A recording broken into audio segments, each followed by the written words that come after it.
क्या तो 5 नियम बख्शे हैं मेरे सद्गुरु ने। शुक्र भी, सब्र भी, फिक्र भी, नेहमत और रहमत भी। प्रार्थना करते रहो, क्योंकि मुमकिन और नामुमकिन तो हमारी सोच है। उस प्रभु के लिए तो सब मुमकिन है। अपनी परेशानियों से कभी दुखी मत होना, क्योंकि सुना है परेशानियां प्रभु उन्हीं को देता है जिनसे वो मोहब्बत करता है। मेरी लाख बुराइयों को जानते हुए भी मुझसे बेइंतहा मोहब्बत करने वाला सिर्फ मेरा सतगुरु है। लोग मुझे तोड़ते गए और मैं अपने सतगुरु से जुड़ता गया। जिंदगी आसान नहीं होती, इसे आसान बनाना पड़ता है। बर्दाश्त करके, सब्र करके और बहुत कुछ नज़रअंदाज करके। हे प्रभु, मुझे तेरा साथ जिंदगी भर नहीं चाहिए, बल्कि जब तक तू साथ है तब तक जिंदगी चाहिए। तू करता वही है जो तू चाहता है, पर होता वही है जो प्रभु चाहता है। तू वही कर जो प्रभु चाहता है, फिर वो होगा जो तू चाहता है।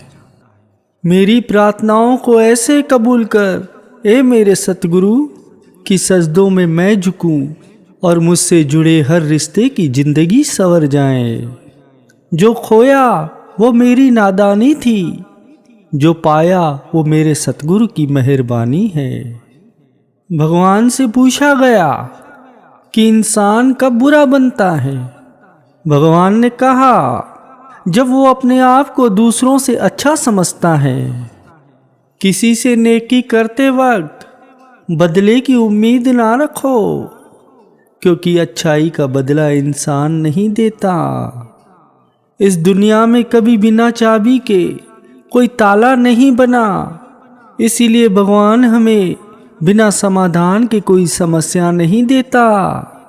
हे मेरे प्रभु, मुझ पे इतना करम फरमा कि मैं तेरा ही जिक्र करूं, तेरा ही शुक्र करूं, बस तेरी ही भक्ति करूं। लोग तुम्हें बदनाम करने की लाख कोशिश करेंगे, मगर याद रखना, इज्जत और जिल्लत भगवान के हाथ में है। मैंने 72 की ख्वाहिश की थी, मुझे सतगुरु ने बेहतरीन से नवाजा है। प्रार्थना जो अपने लिए नहीं दूसरों के लिए करते हैं, उनके हक में तो फरिश्ते भी दुआ करते हैं। बेशक इंसान जब अच्छा सोचता है तो सद्गुरु खुद ही रास्ते निकाल देते हैं और मुश्किलों को आसान कर देते हैं। डॉक्टर आपका इलाज कर सकते हैं, लेकिन याद रखें, केवल सद्गुरु ही हैं जो आपको ठीक कर सकते हैं। परेशानियां तो आती जाती रहती हैं और आती जाती रहेंगी, बस तुम सद्गुरु से कभी उम्मीद मत हारना। जो बुरा कहे चुप हो जाओ, जो सताए सब्र करो। सच कहते हैं, ऐसी ताकत बनोगे कि पहाड़ भी रास्ता दे देगा।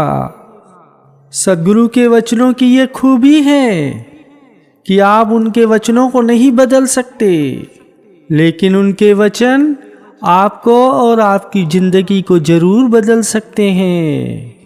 हमेशा उम्मीद अपने सद्गुरु से रखो, क्योंकि इस पूरी कायनात में जितनी जल्दी सद्गुरु राजी होते हैं, इतनी जल्दी कोई राजी नहीं होता। सद्गुरु का शुक्रिया अदा करना कभी न भूलें, क्योंकि वह आज सुबह आपको जगाना नहीं भूले। हे मेरे सतगुरु, मैंने कब कहा मुझे कभी रोने मत देना। बस तेरे अलावा कहीं और झुकना पड़े, ऐसा कभी होने मत देना। जब तुम्हारा दिल बेचैन हो जाया करे, तो उस बेचैनी की जिक्र अपने सद्गुरु से करो, लोगों से नहीं। भगवान कहते हैं, किसी को तकलीफ देकर मुझसे अपनी खुशी की दुआ मत करना। लेकिन किसी को एक पल की खुशी देते हो तो अपनी तकलीफ की फिक्र मत करना।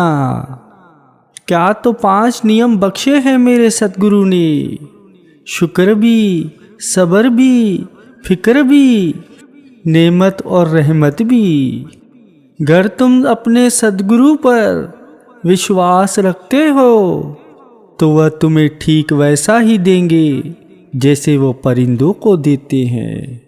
वे सुबह खाली और भूखे पेट निकलते हैं और शाम को भरपेट होकर लौटते हैं।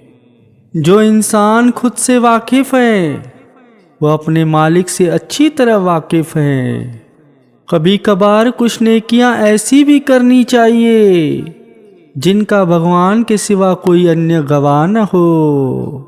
एक और दिन का मतलब कल के गलत को सही करने का एक और अच्छा मौका।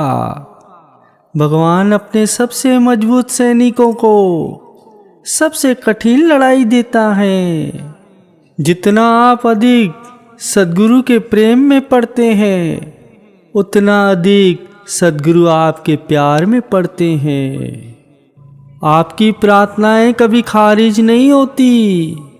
उन्होंने अलग अलग तरीकों से उनका जवाब दिया है। आपके और सद्गुरु के बीच में कोई निजता नहीं है। 7 जन्नतों के ऊपर से भी वह जानता है कि आपके दिल में क्या है। सद्गुरु जानते हैं कि आपके लिए सबसे अच्छा क्या है और कब आपके लिए यह सबसे अच्छा होगा। सबसे अच्छा कर्म कौन सा है?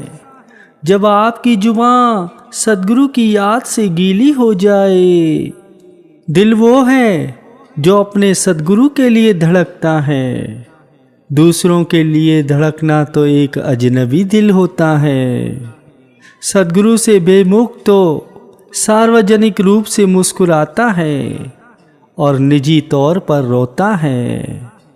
दुनिया में सबसे खुश तो वो लोग हैं जिन्होंने हमेशा ही पाया है कि मेरे सद्गुरु ही काफ़ी हैं। किसी को इतना भी दुख मत दो कि वो जब प्रार्थना की चटाई पर बैठे और आपके दर्द के कारण रोए। जब भगवान किसी को मुश्किल से निकालना चाहता है तो उसके लिए वो ऐसा रास्ता बनाता है जो इंसान की समझ से बाहर होता है। आंसू भी एक इबादत है। वो सद्गुरु तक पहुंच जाती है जब हम बोल नहीं सकते। अपने सद्गुरु को ऊपर ऊपर तलाश मत करो, बल्कि जरा सी गर्दन झुकाकर अपने दिल में ही तलाश करो। जहाँ इश्क की बात आती है वहाँ तो सिर्फ मेरा सद्गुरु ही सद्गुरु आता है। बड़े घर और बड़े दिल का क्या करना जब वो सद्गुरु के जिक्र से खाली हो। उस सद्गुरु के पास तुम्हारे हर मसले का हल है। तुम कहकर तो देखो। ये 5 नियम कहने में छोटे हैं लेकिन उसकी ताकत बहुत बड़ी है। क्या पता आपके सद्गुरु को आपका सब्र इतना पसंद आए कि वो आपकी मांगी हुई हर दुआ को कबूल कर दे। तुझे क्या सुनाऊं मेरे सद्गुरु, तेरे सामने मेरा हाल है।